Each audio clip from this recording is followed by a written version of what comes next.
In fact, to talk more on this, Harvard's Professor Tarun Khanna, who's been studying the Kumbh for a while now, joins me on India Sense. Professor Khanna, thank you so much for speaking to me. And you've been studying the Kumbh Mela for over a decade now. What has been that one long-term opinion that you have about this festival across its various editions? Thank you, Gaurie. We first started studying the Kumbh in 2012, which was a year before the last so-called Mahakumbh in 2013. And it was really the brainchild of two of my colleagues, Diana Eck, who's a professor of religion and philosophy, and Rahul Mehrotra, who's a professor of urban planning and an architect. And based on their suggestion, my institute at Harvard together a collection of almost, I want to say, between 50 and 70 researchers who went to the Kumbh. And I think for the first time we had an amazing tent on the Kumbh that was a pure research tent.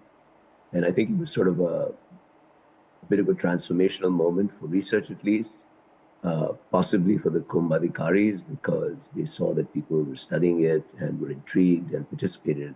And I have to say they've been incredibly supportive. The state government and the central government have been very supportive of these efforts. And what's happened since then is literally a dozen, maybe 24 institutions around the world have picked up on this idea. And now I'm told there are so many research efforts by Indian and global universities that are proceeding there. So it's really lovely. My overall sense, speaking a little bit parochially as an academic at Harvard, is that it's a wonderful platform on which a lot of other creative things that are socially useful can happen.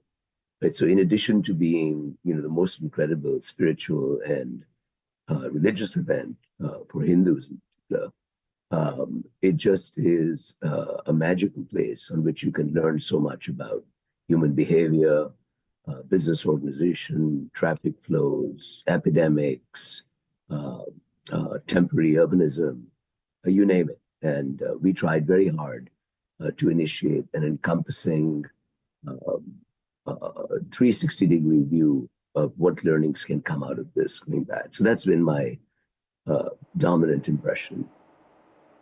Okay.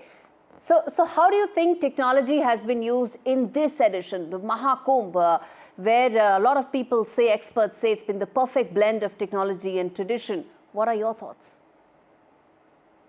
Even before large human gatherings, I would say that there's a more fundamental lesson, right? Which is the way societies modernize, right? So I'm a student of economic development primarily.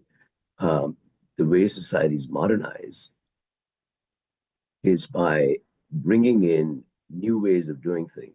It may be literally the things that we think of as technology. It may also be new practices, for instance. But the trick is to do it in a way that doesn't cause you to lose your center of gravity, your civilizational ethos. In Hindi, we would say your sanskriti, right? Your culture. And what I really like to think of the Kumbh as is it's a laboratory, ultimately, where you can see the merger of tradition and modernity, right? So that's a general thing, right?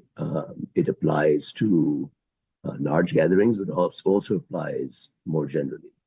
I'll give you an example. Some years ago, my student and I, Amleek Singh in Bangalore, started a company called Chai Point, which is now India's largest tea retailer, formal tea retailer. And the reason I'm picking on this to make the same point is there's nothing as traditional in India as having a hot cup of masala chai or adrak chai or something like that. So it's part of our tradition. We have it multiple times a day. We enjoy it, bond over it. Families and friends get together. But Amleek Singh and his team have really built a 21st century 5G compatible, biometric compatible, robot driven way of delivering very high quality chai, right? Without changing the ethos of how chai is consumed or the taste, what have you. So again, it's this blend of modernity and tradition that to me is the most interesting lesson of the Kumbh. Okay.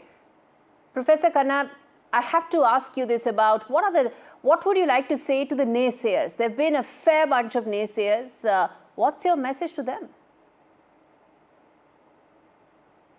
Well, to be honest, I don't know who the naysayers are or what they've said. There's always room for improvement in the Other naysayers. In the logistics and management of the Kumbh. I think there's always room to do better forecasting. This is why, as a faculty member in a School of Management at the Harvard Business School, it's another reason why the Kumbh is so fascinating. It's a massive, massive management challenge and an organizational challenge. Even just a small effort for a relatively small company like Chai Point, which is on site with 10 or 15 stores and 200-300 people, with the supply chain disruptions and prominent people arriving and things getting shut down, security and so on. It's a real lesson in how to adapt to fast-moving circumstances, and that's a general lesson. So you can learn a lot. So to your naysayers, I would say, provide some suggestions for how you think. Get involved in learning from the Kumbh, and get involved in making some suggestions.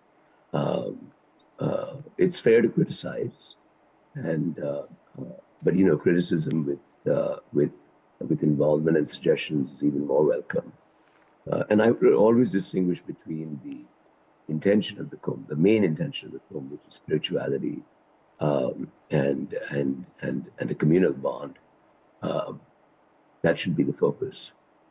The efforts that we're describing are intended to make two contributions, I think. One is to enhance the experience of the Kumbh, which I firmly believe can be done with a judicious infusion of better management and better use of technology that is becoming increasingly available.